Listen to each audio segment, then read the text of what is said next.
Hey guys, Pretzel here, welcome back to another video. In this video, I will finally be reviewing the Neca King Kong action figure.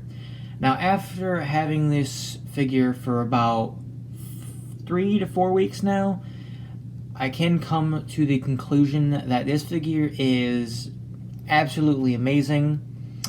Though there are some minor issues I do have with the figure, one of them being the paint. The paint I think is pretty good.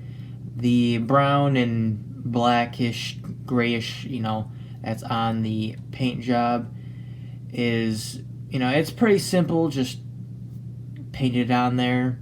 The scars and the blood marks I think came out pretty fantastic.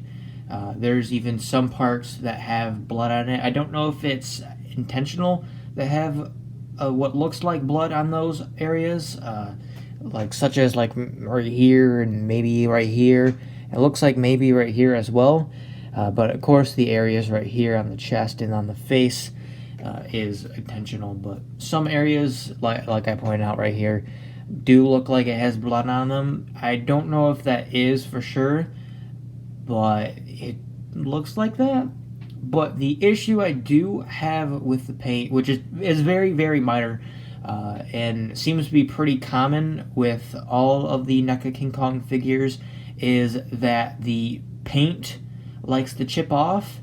I don't know if it's like a specific paint on the figure, because it doesn't seem to have any color besides black, but it does chip off a lot, but it doesn't make a difference in how the figure looks as far as I can tell, because it's not really,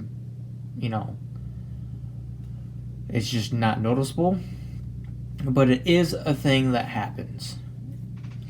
The sculpt, I think, is amazing. The 1933 homage head looks pretty good, and I'll get more into the accessories later on, so I'm not going to mention the sculpt and paint on those just yet. But on the head for the 1933 homage, you can see that, if I can get the lighting correct, let's see if I can do that.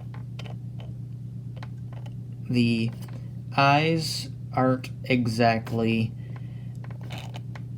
there we go, aren't that good. This eye seems to be looking a bit more to the, pretty sure that would be the right, and it just looks a bit awkward. But, it's pretty straight, especially for, it being a kaiju figure, or just a figure in general, because usually the eyes are the, kind of the worst parts of the figures, which don't necessarily bother me much, and as long as it's not, too noticeable. If it's, really noticeable, then it bothers me, but if not, then it don't bother me none. And I gotta fix the light again. But getting into the accessories now, so we'll move Kong to the side. We have first the extra head sculpt. Let me focus so we can get a better look, which looks fantastic. This is my favorite head out of the two. If you've watched my previous videos, you would most likely already know that. And it looks very menacing, and I really like it. The mouth details are pretty amazing. You can see where the plastic is connected, which might be an issue for some. It doesn't bother me too much, though it is pretty noticeable, which is unfortunate. And how to get this on is pretty simple. You just pop the head off and then pop that head on. Though my head is a bit loose, I lift it up and it pops off very easily, and it is, you can kind of use it pretty loose, not as tight as the 1933 homage head. And there are very clear differences between the two, besides, it being different facial expressions. The one that everyone mainly knows about is the eyes. The eyes are, of course, different. I have to, again, fix the lighting so you guys can see the eyes. If you come up. This is annoying. There we go. This is more of a orangish color, and this one is more of a yellowish color. But there's also differences, as you can see. This head, this has what seems to be 3 scars, and then on this part it seems to be at least only 2 scars, but there's only like one blood kind of line, so it might only be 1 scar. And then again on here, it seems to be 3 scars. On here it is 2 scars. And then the teeth are actually different as well. I guess you could call these fangs, are much more larger than on the 1933 home watch head. I don't know if that's because the mouth is looking like this. Maybe it would look bigger if he was roaring. I'm not 100% sure on that. And the inside of the mouth is, of course, different. The tongue is different. So there's pretty well differences between the two. Even the paint job is a bit different. This is more of a lighter gray and brown than this, which is, it's a bit odd, but it's whatever. I'm gonna prefer to have this head on the figure. Next, we have the, I'm not sure what kind of pose you would call these. I guess you can call them like gripping hands or open gripping hands or something like that. You can basically use them with a bunch of other stuff. You can use them for like being on 4s. You can use them for like ripping something open. You can make him look like he's going insane.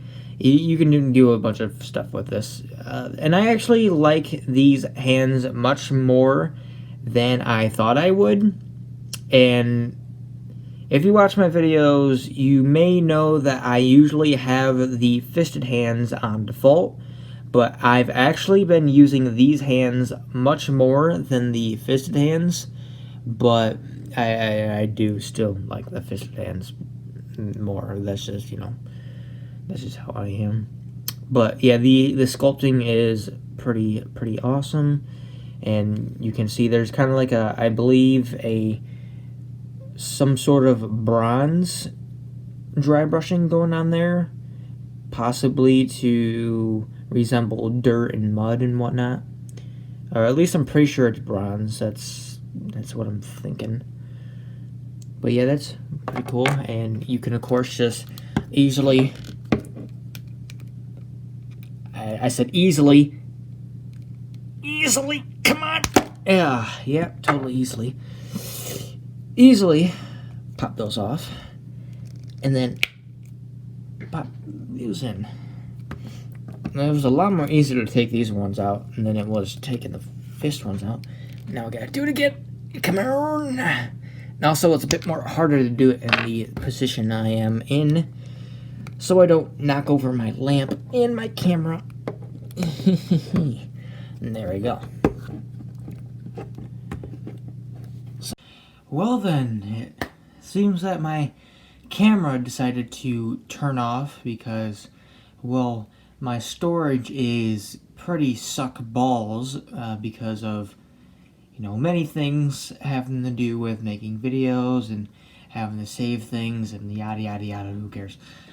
Getting into the review again, this is where we were, put the Kong over here. And I was just about to be getting into the articulation, which is what I'm going to be doing now. The head can, I might as well just use this head for the example of the head articulation. The head can look up about that far. The head can't look down really at all. So that's that. The arms can go up about that far. You can make them go 360 around, and you do have a bicep swivel right here. Pretty neat. And you do get 2 joints right here that will allow for more articulation in the elbow, which is amazing. And then for the wrist, you can, man, this guy does not want to stand up. You can turn it and twist it, and a bunch of debris just fell off from an example for what I was talking about earlier, right here. Yeah, that happens a lot. That's the paint chipping. So, yeah, that's not fun. But you can do that, and you can also make the wrist go up and down. Not too much on the fisted hands, but does pretty much on the open palm hands. The ab crunch is, I think, the best articulation out of the whole entire figure. It really helps you get into a lot of poses. You can make them go like, super like kind of gorilla back-ish, which looks more better once you're like, if you're trying to make a go into a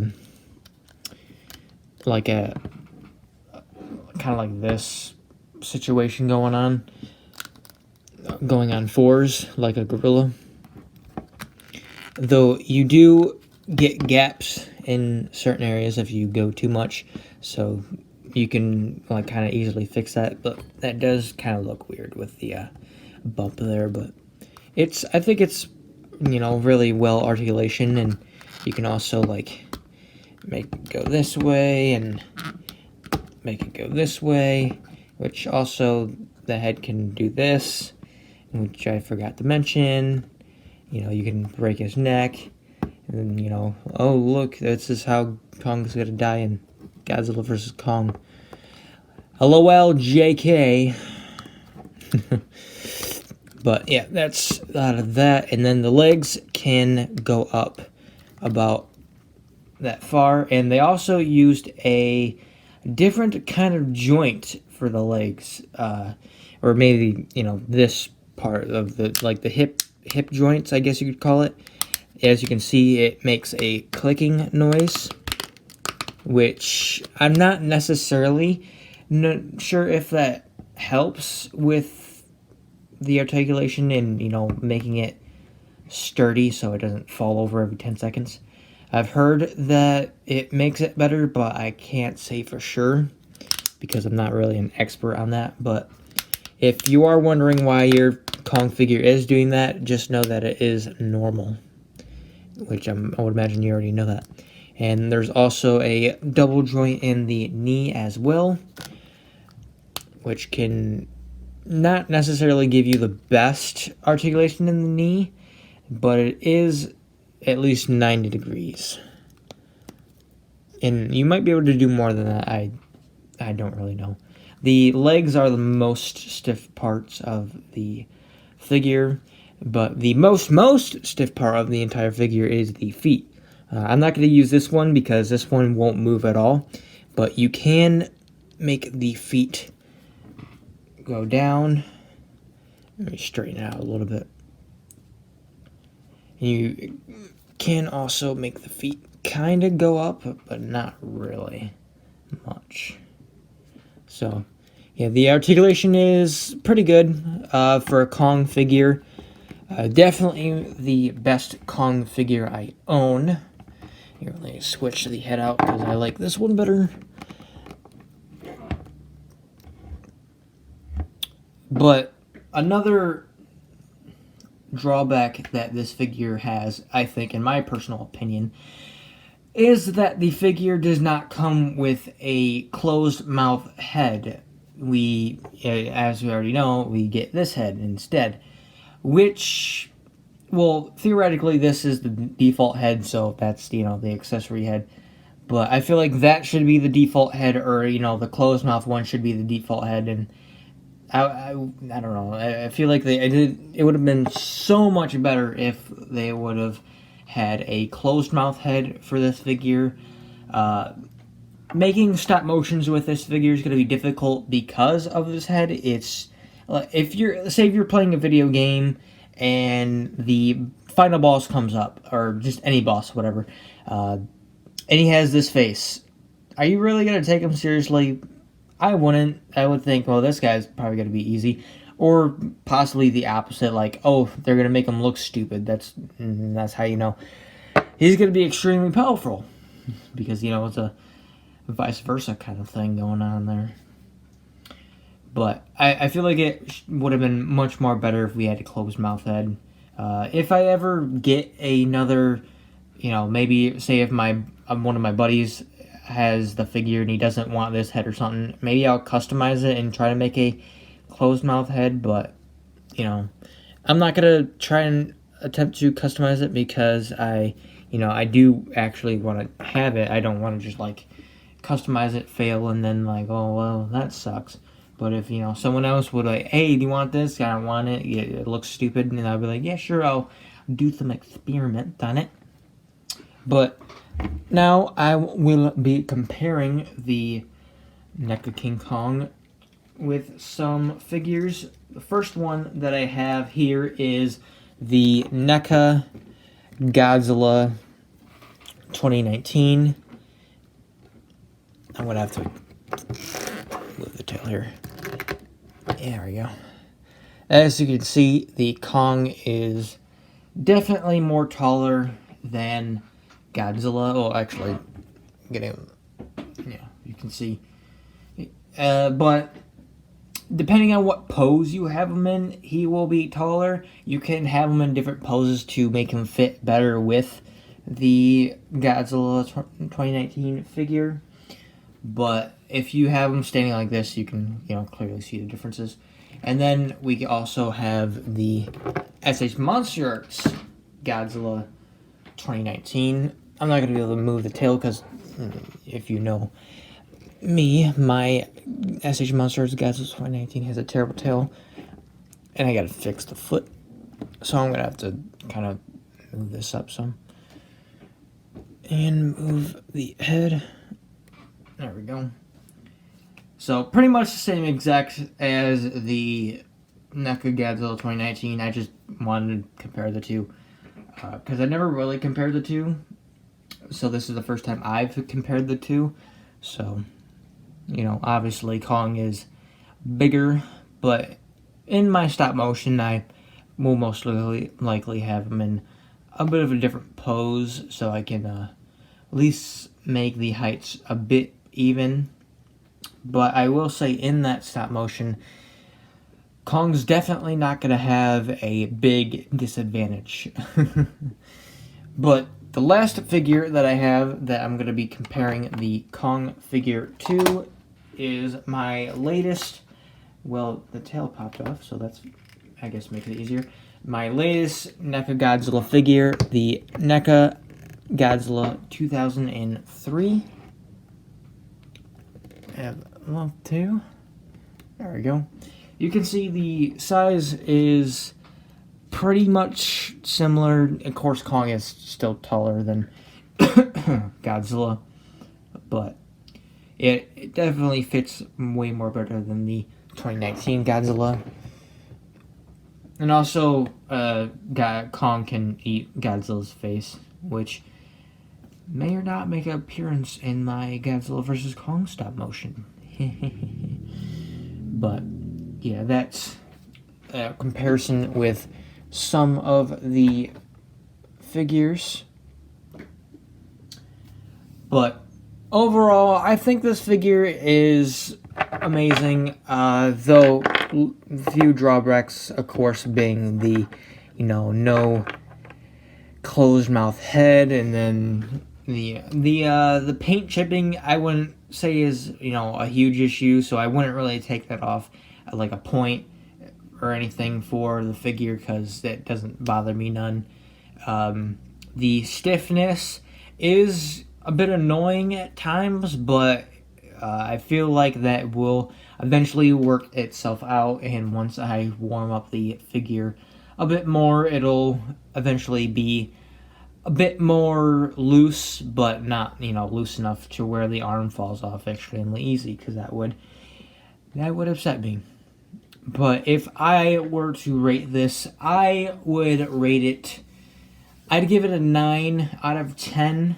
The of course being the one drawback of the one accessory that I would have preferred out of the entire figure. But that's just my opinion. Let me guys what you think about the figure if you own it. If you don't own it, it is, as far as I know, still up on Amazon. Would I recommend it? Yeah, I would. I would definitely recommend it. I think it's a pretty cool figure to have. I'm not the biggest King Kong fan, but I do actually really, really like this figure. I like it than most of my figures. Well, not most of my figures. Probably like maybe somewhere in my top 50 because I own a lot of figures. Or maybe even in my top 25. I don't know. But this is going to be a figure definitely to find a difficult spot on the top 10 figures of 2020 when I do that at the end of the year. But that'll be till then. And that is it for this video. I hope you guys enjoyed. I will be releasing another video for today regarding some big Godzilla news, which I would imagine most of you already know about. But in the meantime, that is it for this video. Hope you guys enjoyed, and I'll see you next time. Bye.